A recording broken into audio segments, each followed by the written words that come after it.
Dulu kita semua punya satu pikiran yang sama. Lulus SMA adalah gerbang menuju kebebasan mutlak. Kita membayangkan hari di mana tidak ada lagi seragam yang harus disetrika tiap pagi, tidak ada lagi bel masuk yang memaksa kita berlari mengejar gerbang, dan tidak ada lagi guru yang menuntut tugas di jam pertama. Kita pikir setelah tali toga dipindahkan, hidup akan menjadi petualangan yang kita kendalikan sepenuhnya. Namun, kenapa sekarang saat kebebasan itu sudah ada di tangan, dunia justru terasa jauh lebih sepi? Kenapa momen yang seharusnya paling membahagiakan ini justru berubah menjadi fase yang paling membingungkan dalam hidup kita? Kita melihat ke jendela, melihat teman-teman kita yang dulu selalu ada di samping bangku kita, kini perlahan menghilang ke arah yang berbeda-beda. Ada kekosongan yang tidak bisa dijelaskan dengan kata-kata, sebuah paradoks di mana kita merasa bebas, namun di saat yang sama kita merasa terjebak dalam ketidakpastian yang mencekam. Sakitnya bukan karena kita tidak punya pilihan, tapi karena untuk pertama kalinya nggak ada lagi yang ngatur hidup kita.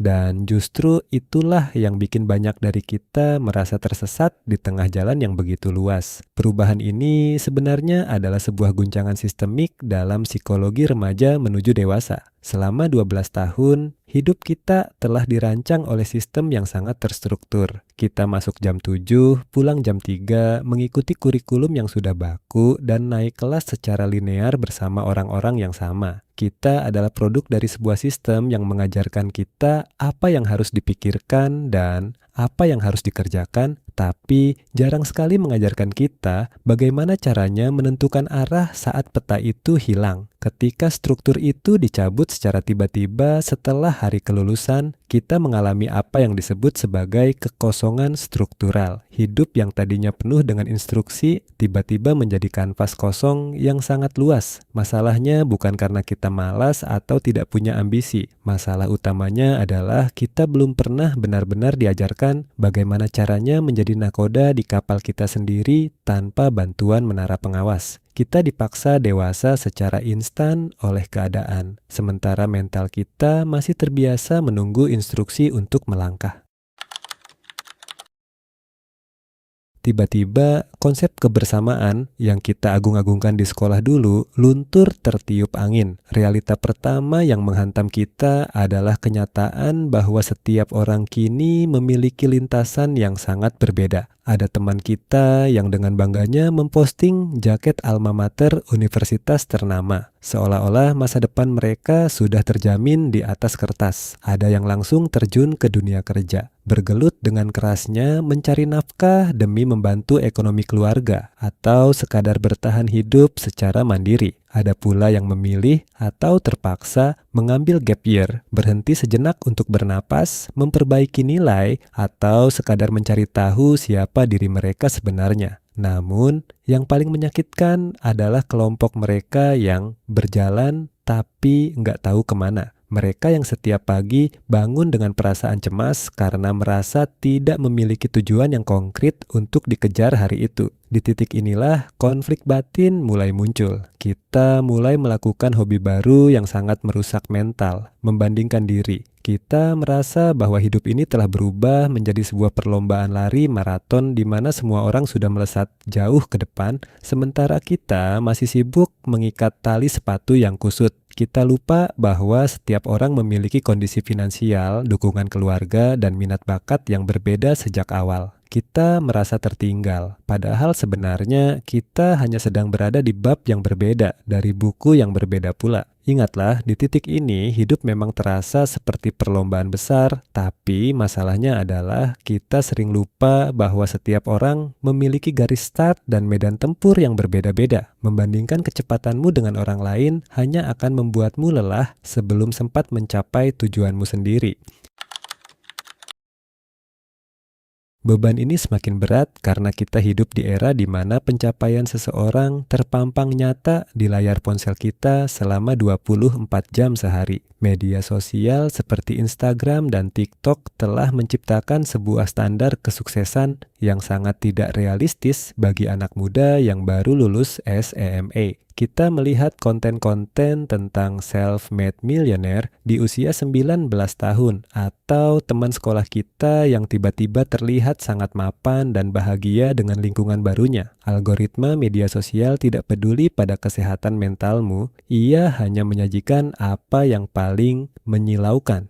Hal ini menciptakan sebuah ilusi optik kolektif. Kita merasa bahwa dunia luar sedang merayakan keberhasilan, sementara hanya kita sendirian yang sedang berjuang melawan kegagalan di dalam kamar yang gelap. Kita mulai merasa kecil. Kita merasa bahwa hidup kita adalah sebuah kegagalan hanya karena kita tidak memiliki foto estetik di kampus atau slip gaji pertama yang bisa dibanggakan. Kita terperangkap dalam fenomena highlight reel bias, di mana kita terus-menerus membandingkan seluruh proses hidup kita yang penuh dengan keraguan, kegagalan, dan keringat dengan potongan-potongan terbaik yang sengaja dipamerkan orang lain di internet. Kita melihat hasil akhir mereka tanpa pernah tahu proses berdarah-darah di baliknya. Dan tekanan ini, jika tidak disadari, akan membuat kita kehilangan kemampuan untuk menghargai perkembangan kecil yang kita lakukan setiap harinya. Berhentilah menyiksa dirimu sendiri dengan membandingkan hidup penuhmu yang berantakan dengan potongan terbaik yang telah diedit sedemikian rupa oleh orang lain.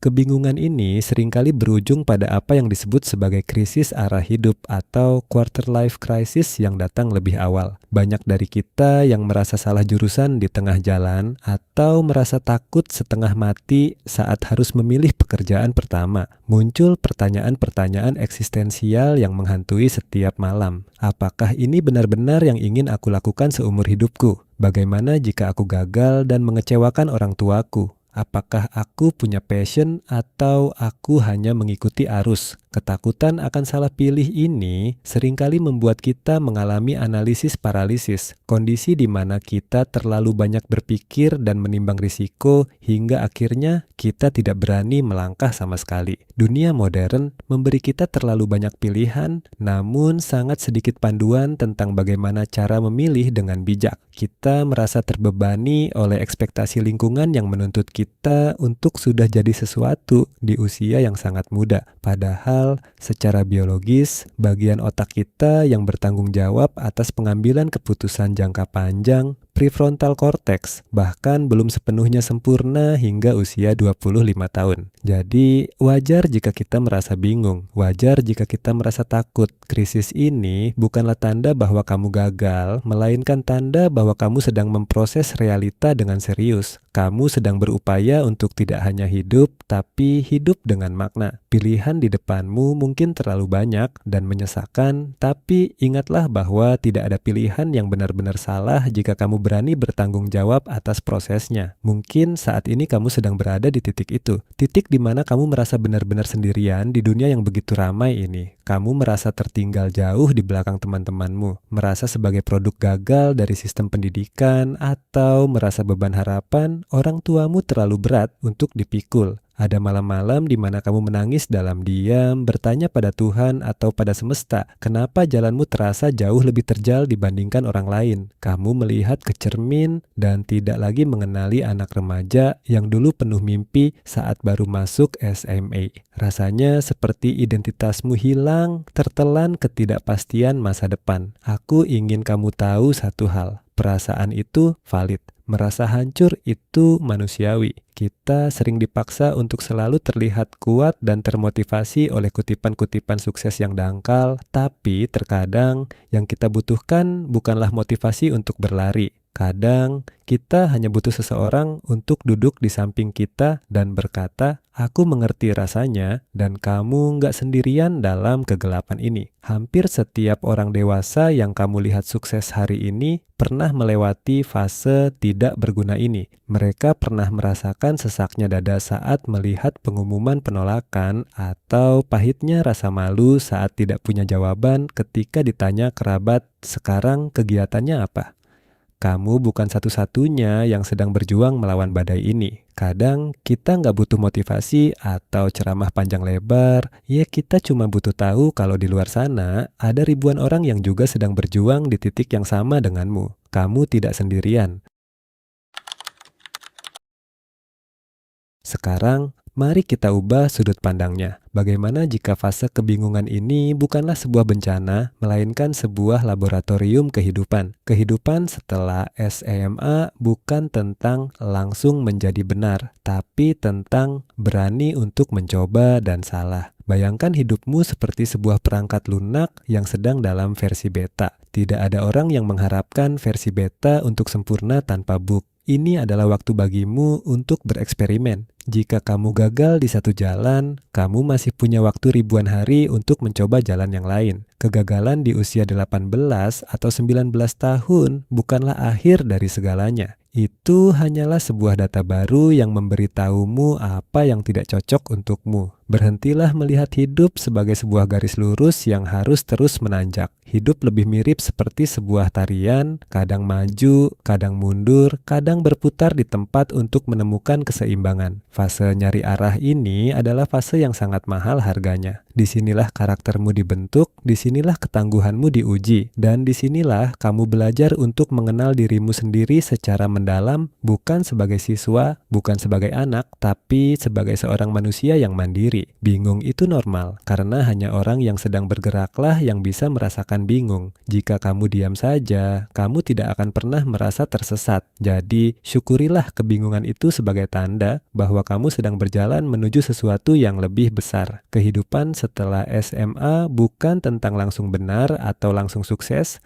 tapi tentang keberanianmu untuk tetap melangkah meskipun kamu tidak tahu persis di mana ujung jalannya. Sebagai penutup, aku ingin menyampaikan pesan ini langsung ke hatimu. Tidak apa-apa jika saat ini kamu belum tahu mau jadi apa. Tidak apa-apa jika kamu merasa duniamu sedang berantakan dibandingkan teman-temanmu di media sosial. Kamu tidak sedang terlambat, kamu sedang berproses di zona waktumu sendiri. Ada bunga yang mekar di awal musim semi, tapi ada juga bunga yang baru menunjukkan keindahannya saat musim gugur tiba. Keduanya sama-sama indah dan keduanya memiliki waktunya masing-masing. Yang penting sekarang adalah kamu jangan berhenti. Jangan biarkan ketakutan akan masa depan melumpuhkan langkahmu hari ini. Lakukan hal kecil yang bisa kamu lakukan. Baca satu buku, ikuti satu kursus gratis, perbaiki jadwal tidurmu, atau sekadar berani jujur pada dirimu sendiri tentang apa yang sebenarnya kamu rasakan. Sekecil apapun langkahmu, selama itu adalah kemajuan, maka itu adalah kemenangan yang patut dirayakan. Hidup ini panjang, dan apa yang terjadi hari ini hanyalah satu halaman kecil dari ribuan halaman petualangan yang menantimu di depan sana. Terima kasih sudah bertahan sejauh ini. Kamu hebat, kamu kuat, dan kamu akan baik-baik saja. Sampai jumpa di perjalanan selanjutnya. Karena pada akhirnya,